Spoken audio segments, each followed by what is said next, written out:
What's going on there, guys? We back with another one. And today, I want to talk about something Rasheed Wallace said on Gilbert Arenas' show as it pertains to Draymond Green and his physical play. We've seen Draymond having his issues with technical fouls and everything. We also saw Steph Curry even say, some of those takes you got to be mindful of. So now it's starting to infiltrate the team, and your other leaders are starting to feel like, you got to put the team first. Sometimes you got to think before you react.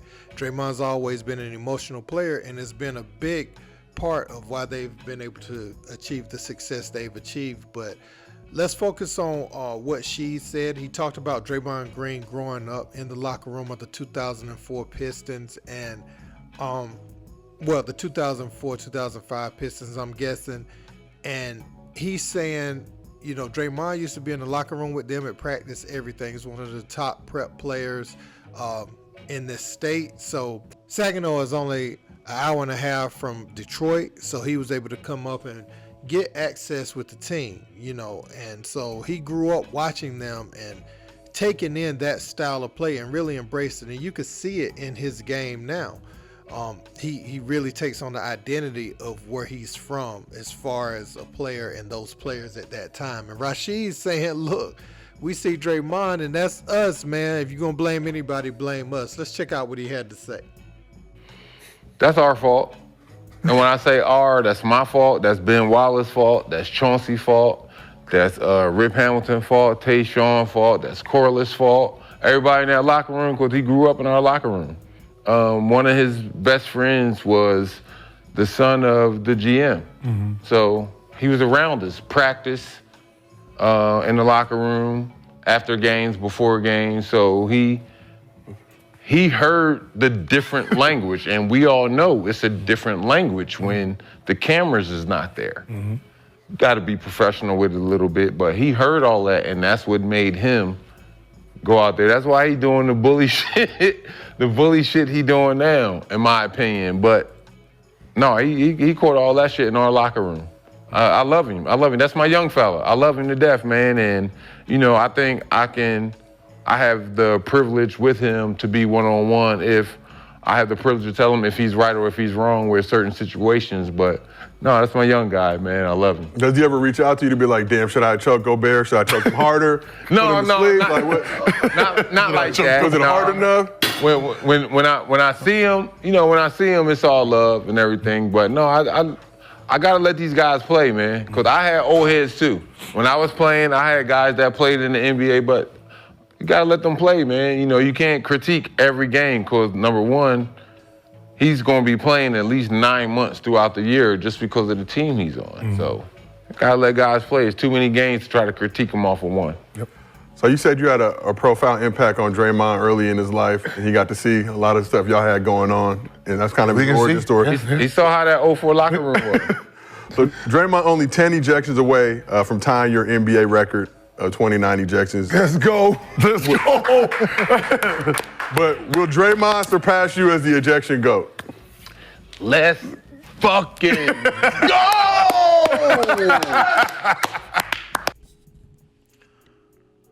Okay, so when I look at this, I want to take a moment and speak about Draymond and his technical fouls, because you have people right now analyzing it as like, look, Draymond is becoming more of a detriment to team success than a help. And we tend, not just you as one specific person I'm talking to. When I say you, I'm saying us.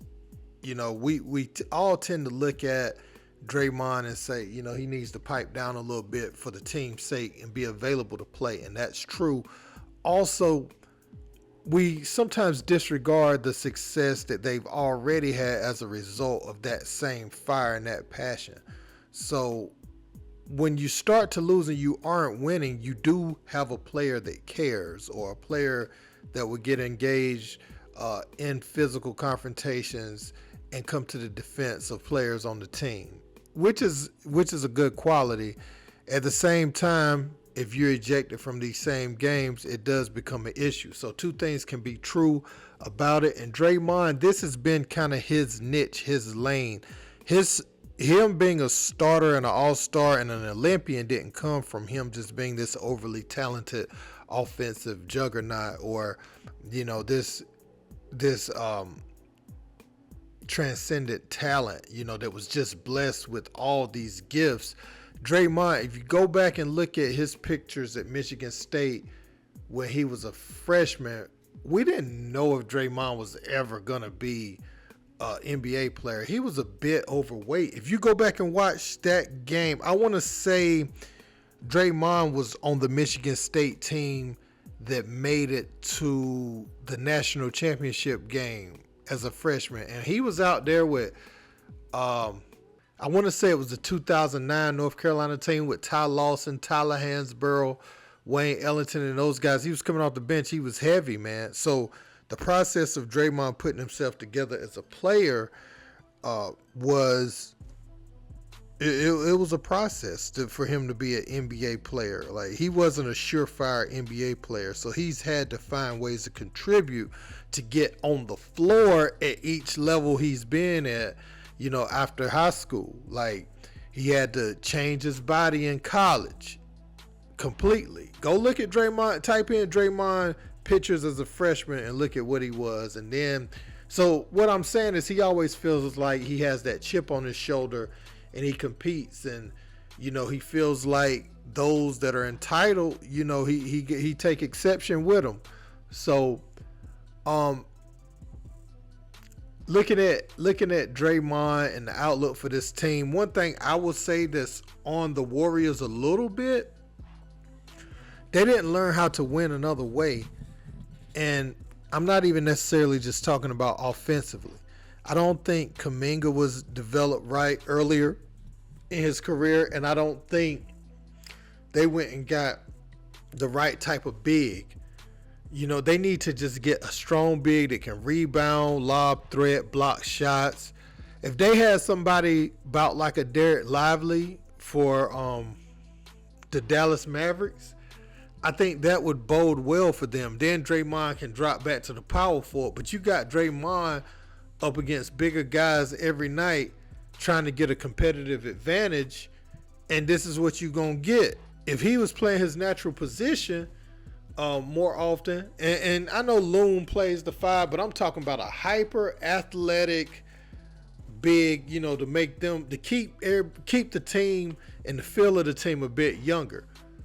You know what I'm saying? And let Dre play that 4. I think that was obviously their downfall against the Lakers last year. You know what I'm saying? They just don't have bigs that can compete with the elite bigs in the NBA. So I think some of it comes from that too, and he's trying to overcompensate for his lack of size and everything. So man, but it was interesting to see Sheed saying that they take responsibility for raising Draymond that way in the basketball world, which you could definitely see it, right? And you would think with him being from Michigan, he would idolize those Pistons, just looking at his age and the time frame he came along and the time he was taking basketball really seriously. Draymond always around the team doing this thing like that. But yeah, man, let me know what you guys think about what she had to say in the comments. Don't forget to like, share, and subscribe. Till next time. Peace.